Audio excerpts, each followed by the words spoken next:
Welcome to the Texas Goat Radio Show. I'm your host, Matorius. This is part 11 of the 1805 live stream by Owen Benjamin. If you would, go ahead and hit that like button. It's free. If you haven't, go ahead and subscribe to this channel. It's free. And why not go ahead and just throw a comment down in the comment section before it even all starts. Or planes fall from the sky and war breaks out across the land.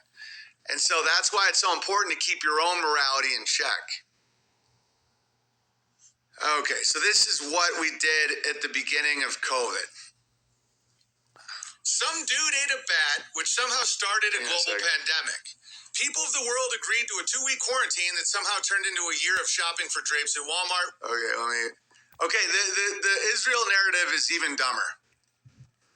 And if people don't see it, whatever. People now see the COVID shit, but it's too late. You got swindled. You got duped. That is big and rich, and that's not a country band I'm talking about. Coming from Owen Benjamin, who I'm not going to use the word, during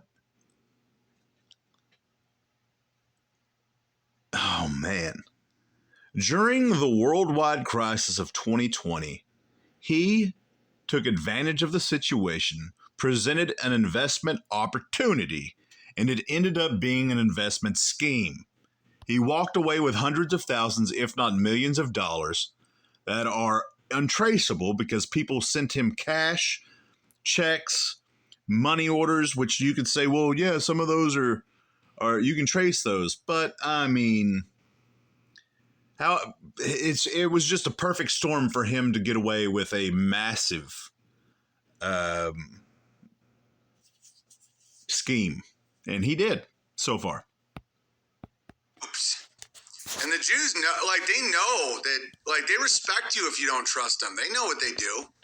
You think they don't fucking know? Some dude ate a bat, which somehow started a global pandemic. People of the world agreed to a 2-week quarantine that somehow turned into a year of shopping for drapes at Walmart with underwear on your head. Some experts disagree with the experts, but the experts agreed that the only experts that were the experts were the experts who agreed with the experts. The scientific method was replaced with artificial consensus by multinational corporations utilizing mass hysteria. He acts as though this is one of the most mind-boggling things about this whole situation is that people say, oh, he got canceled because of this, and this. Well, I know the timeline that I was watching him back in 2016, 17, part of 18, part of 16, part of 17, part of 18. And then I know what my reality was based on who I watched, who I listened to. And so whenever you say, and I lived in Houston, ran a business in Houston during this, before, during, and after. And whenever I say after, that's as after as you can be. That's as you're saying after 9/11. You know, it's all after 9/11. And the majority of the people that I knew, that I talked to, the people that I listened to, without even trying to, had this same thought process. And so he is nothing new. And I'm talking about in a majority blue area of Texas. People still saw through this crap. And so him acting as though nobody else was saying these things is not only disingenuous, it's retarded. Eventually, good citizens agreed to take a vaccine that wasn't actually a vaccine, but was only called a vaccine for marketing and legal purposes.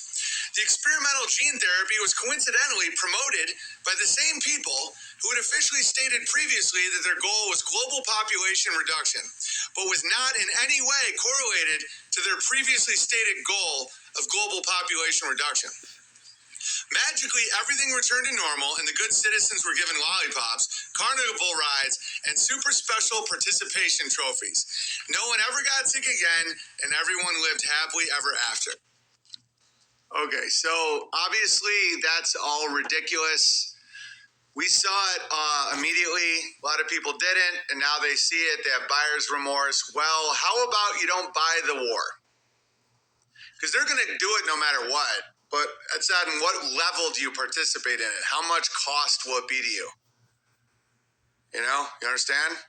I think Project Bluebeam is going to be the. What I think, and I tried to stay away from politics and all that kind of stuff, but I don't think they're going to go into World War III or do the Project Bluebeam or anything like that for another generation or two.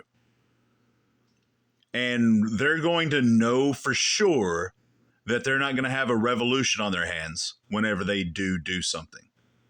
Because right now it's still up in the air. There could be a massive turnaround of people that support the NWO and all that kind of crap and the United States government and all that kind of stuff. They're only literally, I say literally because I mean literal, quite figurative, not figuratively, quite literally, they are only able to do what we are allowing them to do right now. They have not succeeded in what they haven't accomplished what they wanted to have accomplished by 2020, by 2023. Now, are they closer now than they were 20 years ago? Yes. If you see how things changed between 95 and 2005, it's crazy. Things that changed between 2005 and 2010, crazy. 2010 and 2005 and 2015, crazy. 15 to 2025, you can just see how it just is just getting substantially worse. And so probably by 2035, 2045, possibly, because then you can just see that's one of the reasons why they are crippling the generations that are coming, which the human condition, man, is a powerful thing. And so it might take longer and it might not go as the way they plan, but I don't think that they are in the sweet spot that they wish that they could be in order to execute what they want to execute. If that makes any sense whatsoever. His last resort. I don't know if they like to go that big tech. People have already forgot all the Hollywood theater they put on Western media during COVID, all the misinformation. But this time, guys, they're definitely telling the truth about Israel. Yeah, it's so dumb.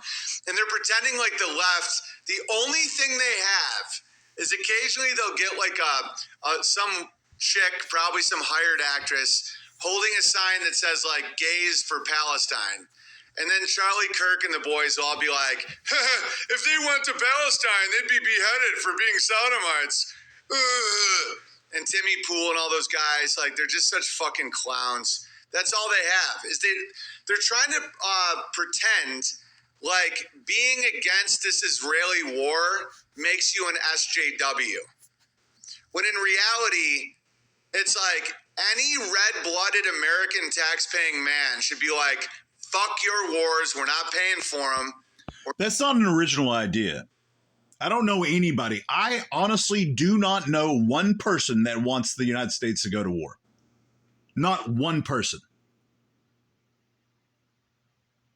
Now, it's been a while since I've watched Charlie Kirk or Ben Shapiro or what's his name? Steven Crowder or any of those guys. But I don't know if they do either. Like I said, they might. I don't know. Sometimes I hear people say crazy stuff. But I personally, does anybody know anybody that wants the United States to go to war? He's acting as though this is an original idea from him and that, oh, everybody wants war. No. Nope. Now, maybe in the news, they might say, oh, yeah, we need to do this and that, but not in real life. No, that's fake crap. I am convinced that most of the stuff that they say of us versus them narrative is not true.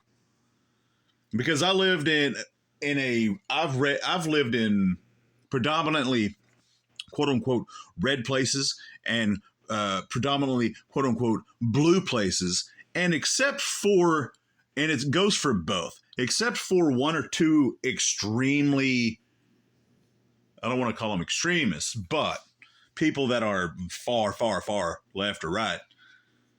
Almost everybody's kind of in the middle with stuff.